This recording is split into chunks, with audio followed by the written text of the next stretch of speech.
오늘도 주님 사모하는 마음 가운데 주의 전에 나와 하나님께 예배드리는 성도 여러분, 하나님께서 베풀으시는 은혜와 축복 받아 누리는 복된 시간이 되시기를 주님의 이름으로 축원을 드립니다. 지난주 우리는 추수감사주일로 하나님께 영광을 돌렸습니다. 그리고 오늘은 창조절 마지막 주일로 하나님께 영광을 돌립니다.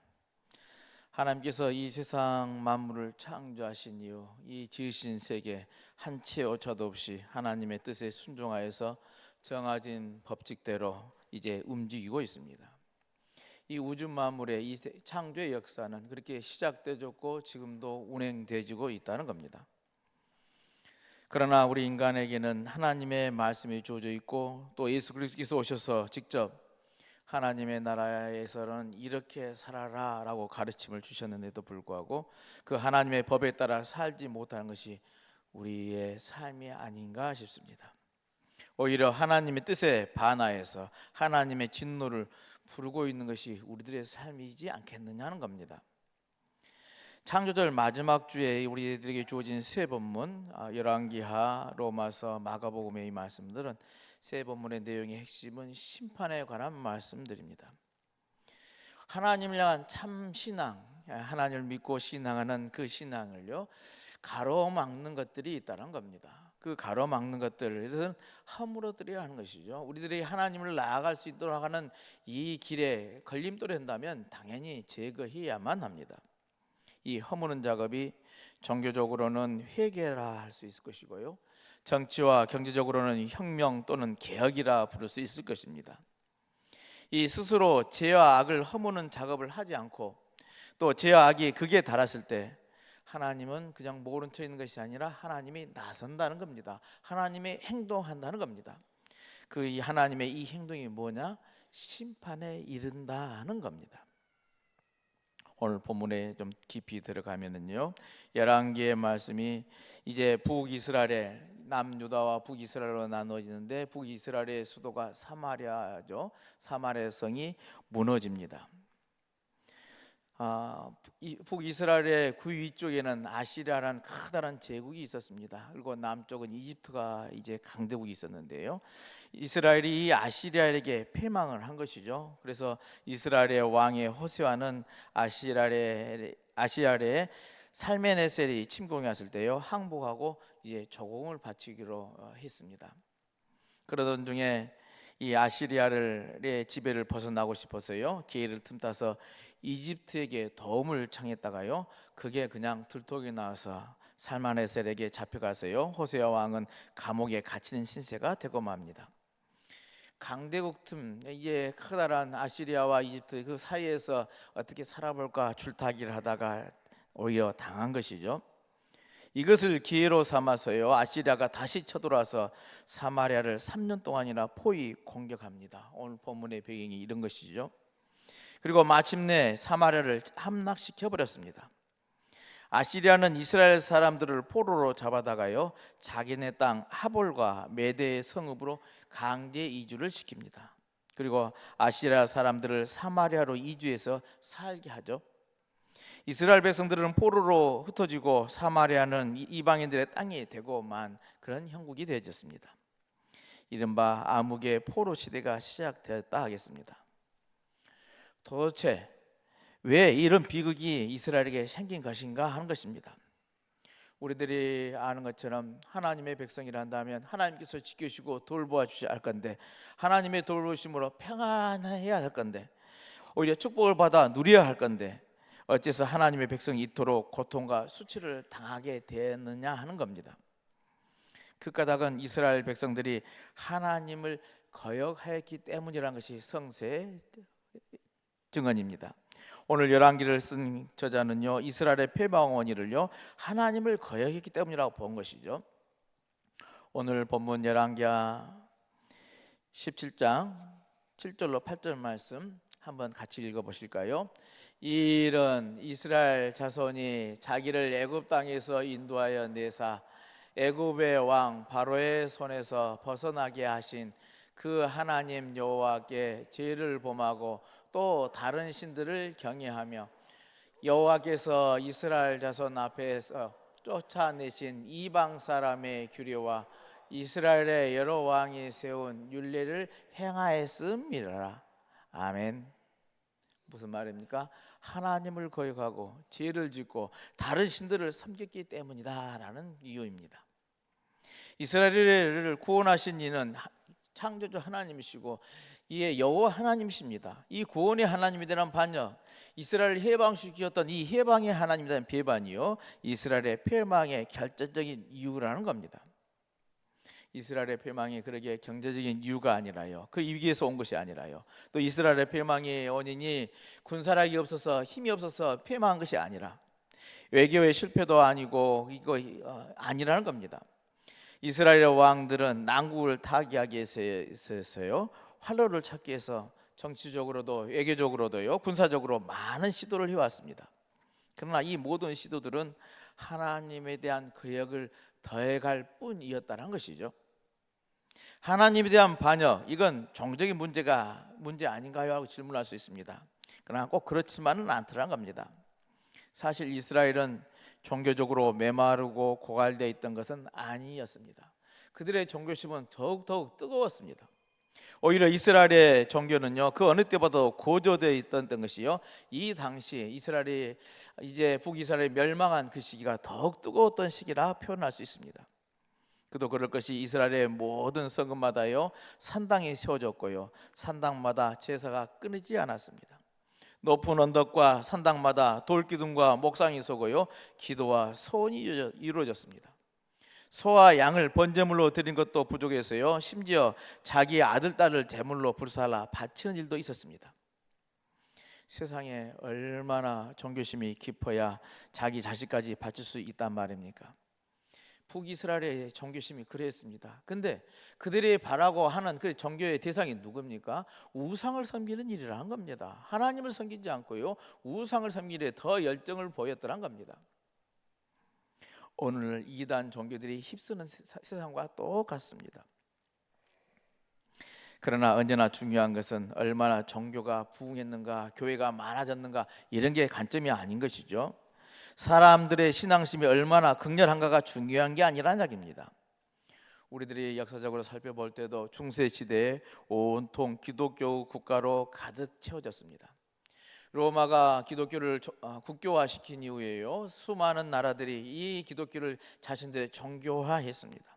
그러다 보니 그 시대는 온통 기독교인들이 넘쳐났죠. 많은 사람들이 다, 주변의 모든 사람들이 하나님을 믿고 예수를 그리스도로 고백하는 사람들이었습니다. 그러나 우리는 그 시대를 부흥의 시대라 부르지 않고요, 역사적으로 암흑의 시대라 칭합니다.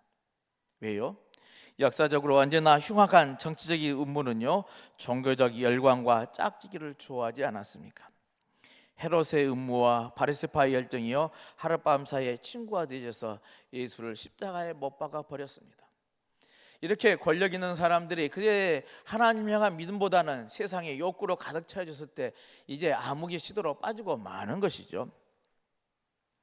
어떤 종교인가가 문제인 것이죠. 어떤 신앙인가, 그것이 문제라는 겁니다. 이스라엘 백성들을 애굽에서 바로의 왕으로부터 해방하신 하나님을 향한 신앙인가, 아니면 하나님께서 그들의 면전에서 내치셨던 이방 나라의 신들을 향한 신앙인가, 그게 문제라는 겁니다. 겉으로는 하나님을 섬긴다고 하면서도 정작 속으로는 하나님께서 그토록 미워하시는 저 우상을 섬기는 신앙이 난다면 차라리 내놓고 우상을 섬기는 것보다 못한 것이 되고 마는 것이죠. 당시 이스라엘 백성들이 그러하더라는 겁니다. 말은 즉슨 하나님을 섬기고 하나님께 제사하건다 하면서도 그들의 내용인 즉슨 바알을 섬겨왔다는 겁니다.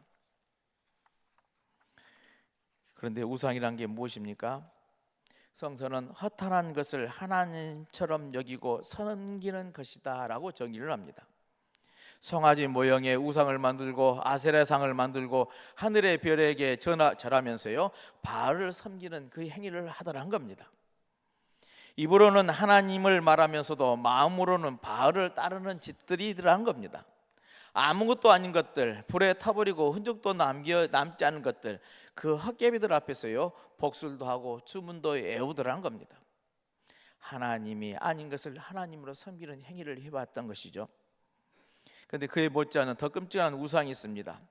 헛개비를 하나님처럼 섬기는 보다 더 끔찍한 일은요, 하나님을 저 헛개비처럼 섬기더라는 겁니다. 그것은 하나님을 탐욕의 하수인으로 부려먹으려 하더라는 거는 이야기죠. 말은즉슨 하나님을 섬긴다 하면서요, 정작 하나님 보고 나를 섬기라 한다는 겁니다. 우리들의 삶에서도 그러한 자세가 많이들 있습니다. 하나님을 섬긴다, 하나님의 말씀에 순종한다 하면서요, 하나님이 나에게 필요한 것을 채워주기를 원합니다. 나에게 내가 하고자 하는 것이 하나님께서 이루어 주시기를 원하고 있습니다. 이것이 이루어지지 않을 때 하나님은 나를 버렸다 원망하죠. 하나님을 섬긴다 하면서도 정작 하나님 보고 나를 섬기라는 그 꼴, 이 얼마나 엄청난 신성 모독입니까? 이 얼마나 지독한 하나님의 반역의 행위입니까? 이스라엘 백성들의 이러한 거역과 배반에도 불구하고요, 하나님께서는 예언자들과 선견자들을 보내셨습니다. 이것은 또 하나의 기회였습니다. 이스라엘에게는 기회였다는 것이죠. 이스라엘 백성들의 반역에도 불구하고 그들을 다시 구원하시려는 하나님의 은총이요 배려였다는 겁니다. 이를 통해서 하나님의 말씀을 듣고 돌이킨다면, 이들의 선지자들의 말을 듣고 회개한다면 다시 은총을 베푸시겠다는 하나의 신호였습니다. 오늘 본문 열왕기하 17장 13절 말씀을 세번역 성구로 한번 읽어보겠습니다. 함께 읽겠습니다.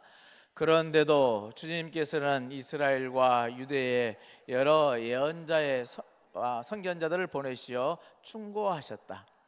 너희는 너희의 그 악한 길에서부터 돌아서서 내가 너희 조상에게 명하고 또 나의 종 예언자들을 시켜 내가 너희에게 준 그 모든 율법에 따라 나의 명령과 나의 율례를 지켜라. 아멘. 무슨 말입니까? 돌이키라는 겁니다. 그 악한 길로부터 돌아서라는 겁니다. 다시 구원의 하나님께로, 해방의 하나님께로 돌아가야만 했습니다. 그러면 그 옛날 애고로부터 이스라엘 백성들을 구하여 해방시키듯이 하나님께서 이스라엘 백성들을 다시 구원해 주실 것이라는 약속의 말씀인 것이죠. 그런데 이스라엘 백성들은 어찌했습니까? 그렇지, 돌아서지를 않았더라는 겁니다. 끝내 그 악한 길로부터 돌아서지를 않았습니다. 그들의 조상들이 그러했던 것처럼 그들을 더욱 완고하고 단단하게 굳어 있었어요. 돌이키지를 못했던 것이죠. 예수님께서도 이스라엘 백성들의 이 완고함을 비유로 나타내 보여주셨습니다. 오늘 마가복음의 본문이 그러한 것이죠. 주인이 이제 포도원을 소작농들에게 내어줍니다. 그리고 그 때가 돼서 그 소작을 받기 위해 종을 보냅니다. 포도원 농부들은 주인이 보낸 종을요 때려서 빈손으로 보내죠. 주인의 분노가 어떠했겠습니까? 그러나 그 주인은 다시 참고 다시 다른 종들을 보냅니다. 그랬더니 그들은요 그 종을 때리고 능력에서 또 보냅니다. 이럴 수는 없는 일이죠. 그러나 주인은 다시 한번 참고 다른 종을 보냅니다. 그러나 이번에는요 그 종을 죽여버립니다. 더 이상 어떻게 참을 수 있겠습니까? 그러나 우리의 주인은요 그 인내가 주특기였습니다. 이번에는 다른 종들을 많이 보냅니다. 그랬더니 이번에는 덜어는 때리고 덜어는 죽이기까지 합니다. 가지각지 골고루 합니다. 그러나 대단한 우리 주인의 인는요 끝을 모르죠. 또 보냅니다. 근데 이번에는 신분이 다릅니다. 하나밖에 없는 아들을 보냅니다. 그렇습니다. 이제 하나밖에 없는 아들을요 주인의 인내심의 마지막 표시로 보냅니다. 그러나 농부들의 완고함은요 주인의 인내를 능가합니다.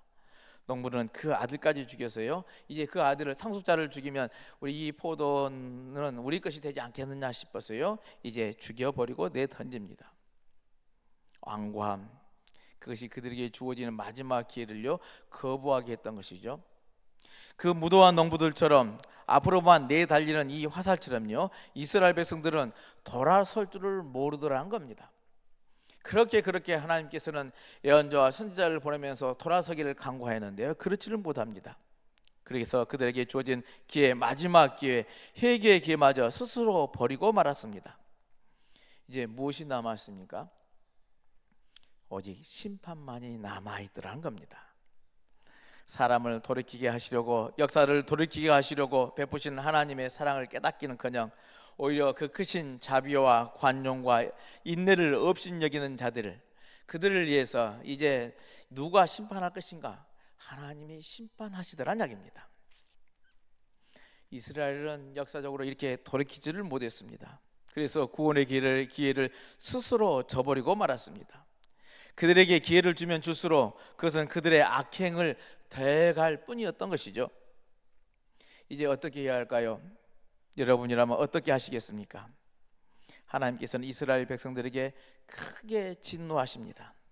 이제는 그들을 이전의 이방 신들과 이방 민족들을 내치셨듯이 내쳐 버리시다 하십니다.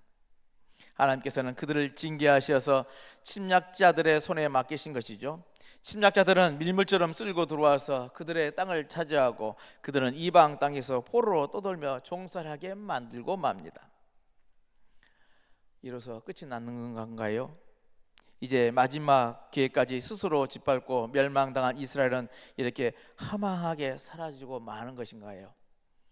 분명하게 나는 너희 하나님이 되리라, 너희는 나의 백성이 되리라 약속하신, 약속을 맺은 이스라엘 백성들이었습니다. 하나님의 백성이, 이렇게 약속을 맺은 하나님의 백성이었던 이스라엘 백성들이 이렇게 맥없이 소멸하고 말고 마는 건가요? 하나님의 심판은 어쩌면 이렇게 가혹한 것입니까? 그렇게 돌이키지 않았다고 끝나는 거고 마는 것인가요?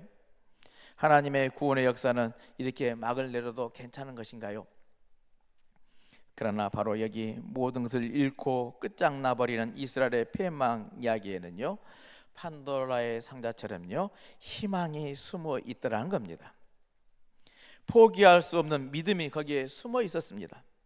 성경은요, 이 참담한 이스라엘의 패망이요 오직 단지 하나님의 심판이라고 정의를 합니다. 무슨 일인가요? 이스라엘은요 아시리아에게 망한 것이 아니라는 겁니다. 이스라엘은 하나님께서 징벌하셨다는 겁니다. 아시리아는 그저 하나님의 징계 채찍일 뿐이었다는 것이죠.